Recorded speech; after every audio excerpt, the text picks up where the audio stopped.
इस video को like करें, हमारे चैनल को सब्सक्राइब कर बेल आइकन जरूर press. News master Mohammad Rahim की खास न्यूज़। भुसावल में आमरण उपेशन ठेला हाकर्स से मिलने पहुंचे माजी आमदार संतोष भाऊ चौधरी। मुलाकात के दौरान संतोष भाऊ चौधरी ने क्या कहा, आइए देखिए पूरा मामला क्या है। देखते रहिए न्यूज़ मास्टर हर पल।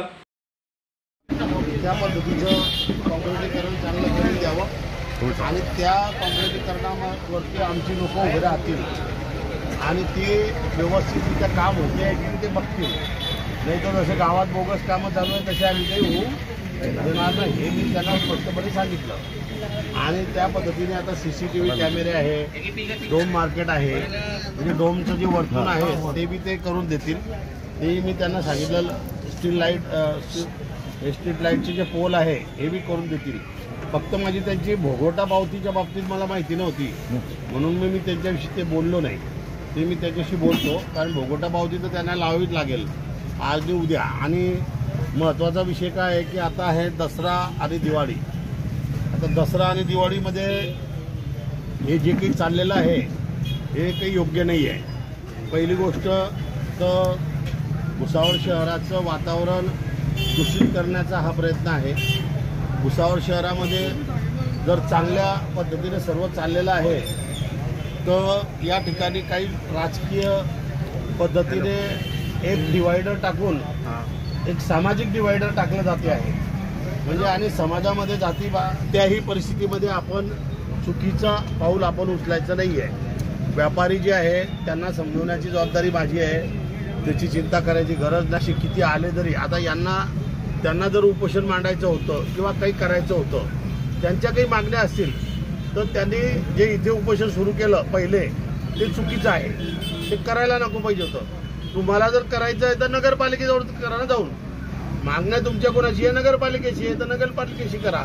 तर त्यांनी जाणून बुजून इथे केला आणि गावातल्या काही व्यापाऱ्यांची इच्छा नसताना सुद्धा दुकानं बंद केलेत, त्याची सुद्धा माहिती माझ्याकडे आली, भानगडी सुद्धा झाल्या त्याच्यामध्ये।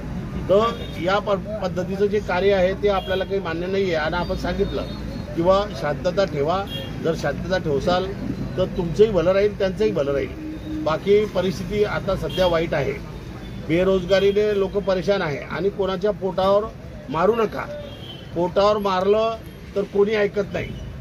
आता आपण बघतोय की पोटावर मारल्यामुळे बेरोजगारीमुळे नेपाळसारखं देश पुरं हे होई गेला, तर हे तर भुसावळ आहे आणि मला असं वाटतं की मग महाराष्ट्रात सुरुवात होईल तर भुसावळपासूनच होईल असं वाटतंय। असं होत असेल तर माझं स्पष्ट मत आहे की मी मुख्य अधिकाऱ्यांशी बोललो आहे, मी सर्व व्यापाऱ्यांना, कपडा मार्केटच्या व्यापाऱ्यांना सुद्धा बोलेल। कपडा मार्केटमधल्या व्यापाऱ्यांचं काही जास्त म्हणणं नाही आहे, माझी माहिती जी आहे ते त्यातले काही 5-7-10 लोक असतील, पण यांना सर्वांना दुकानं मीच दिले आहे आणि हे सुद्धा रोडवरच होते तुमच्यासारखे, त्याच्यामुळे मी त्यांना समजवेल। आणि राहिला विषय पार्किंगचा, तर पार्किंगचा भुसावळमध्ये कोणत्याच कॉम्प्लेक्समध्ये पार्किंग नाही आहे, अलग लक्षात। जर पार्किंग पाहिजे असेल तर मग प्रत्येक दुकानाची पार्किंग मग खोलावी लागेल, म्हणजे एवढे कॉम्प्लेक्स बनवले तिच्यात प्रॉब्लेम आहे।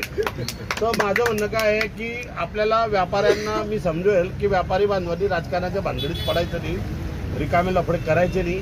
आपल्याला तुम्ही मला फक्त एकच शब्द द्या, तुमच्याकडनं मला एकच शब्द पाहिजे की दसरा आणि दिवाळी झाल्यानंतर तुम्ही सर्वांनी खुशीने तिथे शिफ्ट व्हायचं, हे तुम्हाला तुमची जबाबदारी। कारण मी तुमच्या शब्दाखातीर मी त्यांना शब्द देईन आणि त्यांनाही माहिती आहे आणि पुऱ्या भुसावळला माहिती आहे की मी शब्दाचा पक्का माणूस आहे आणि मी शब्दावर चालेल, मग त्यावेळेस मी तुमचं काही ऐकणार नाही।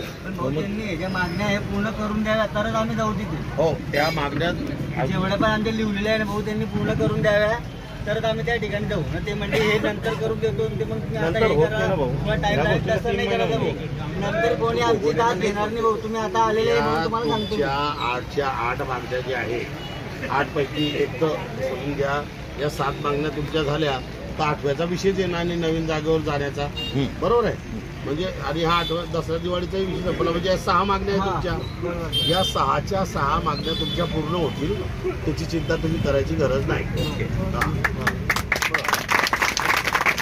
एवढ्या 6 मागण्यांचा विषय आपण करू. आता काही लोक कसे आहे वेगळ्या वेगळ्या पद्धतीचे तुम्हाला उचकवतील, त्यांना उचकवतील, आलं लक्षात, दोघी बाजूने उचकवतील आणि ते त्यांची पोळी शिकायला बघतील. पण आता सणासुदाचे दिवस आहे, भुसावळात शांतता पाहिजे एवढंच माझं मत आहे.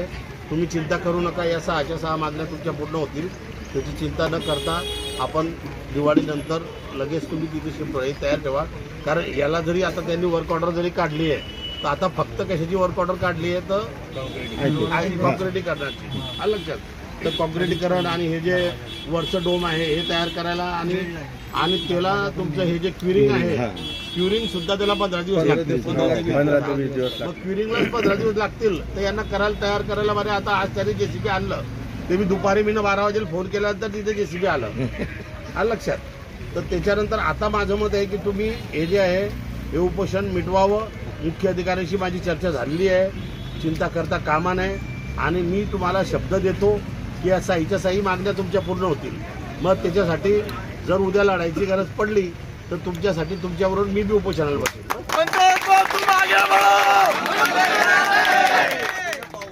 पावसाळा आणि दिवाळीच्या एखादी महिन्यात दिवाळी झाल्यावर तुम्हाला दुसऱ्या तिसऱ्या दिवशी तिथे कंप्लीट करून द्या ना. ऐकून घे, दिवाळी पूर्ण झाल्यावर तुम्हाला तिथे जायचं आहे, बाकीचं काही ऐकणार नाही. हे दिन ते दिन, मी या 6 मागण्या तुमच्या पूर्ण करून देतो बस.